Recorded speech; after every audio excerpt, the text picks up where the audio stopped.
Hi again, everybody. Welcome to Gator Insider presented by Talon Wealth. With our Gators Insider, Scott Carter from FloridaGators.com. I'm Sean Kelley, the voice of the Gators. The Gators fell to 1-2 in SEC play, losing on the road to fifth-ranked Texas A&M this past weekend, 34-17.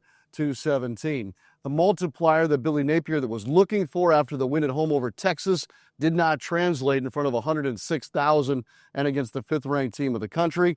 And now the Gators find themselves at 2-4 overall, but back home this coming weekend for homecoming. More on that a little bit later.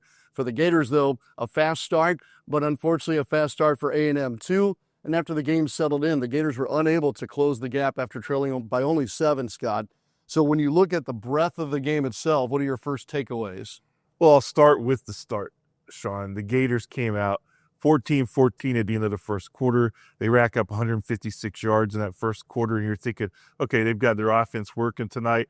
Unfortunately, a defense was having some issues stopping Texas A&M, and they were able to regain the lead in the second quarter. And then from there, Sean, the offense just kind of faded out. They had 163 yards the rest of the game after 156 in the first.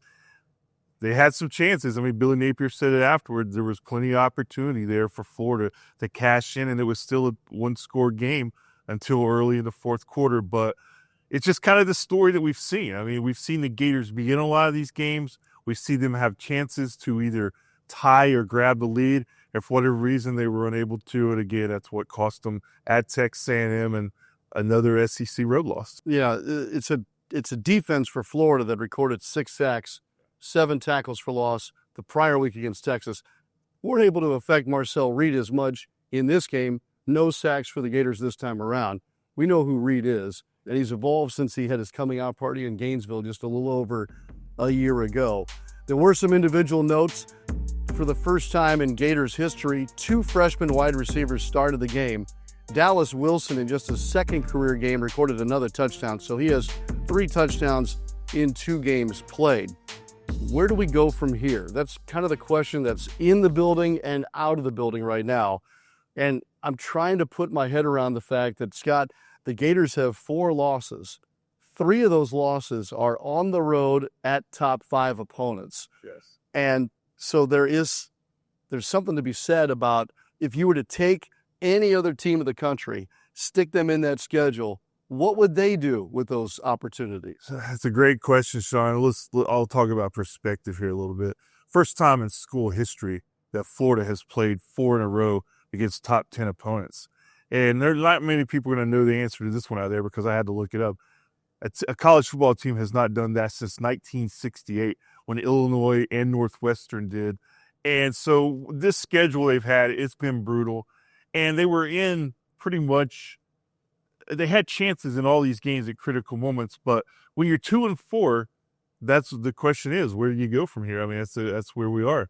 So they got to start out with a win on homecoming against Mississippi State.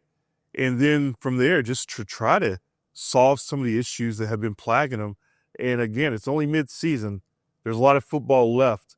But they're going to have to win some games, Sean, to just kind of regain some confidence and really to build some consistency that they have just been unable to sustain. It's interesting, too, when you look at point differential, if that's a stat that you want to use in these 6 games. The Gators are plus 15 in point differential, which means the Gators have scored 15 more total points in the season than their opponent. So it does seem to come down to moments, right? Key pivot points that we talked about earlier in this conversation. All right, let's get to a couple of the plays of the game. Offensively, Scott Carter, who are you going with as the offensive play of the game?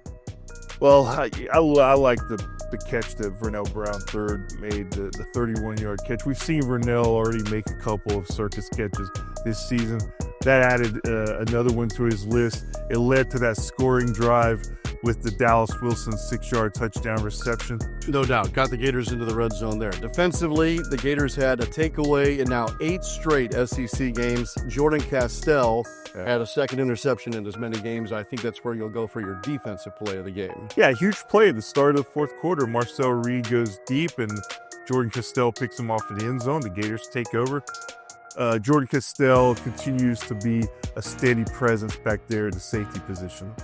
All right, a lot more to digest as the week progresses, as the Gators now get ready for a homecoming game against Mississippi State. Scott, thank you. We'll see you this weekend at the Swamp. For Scott Carter, I'm Sean Kelley. Thanks again. That's Gator Insider presented by Talon Wealth.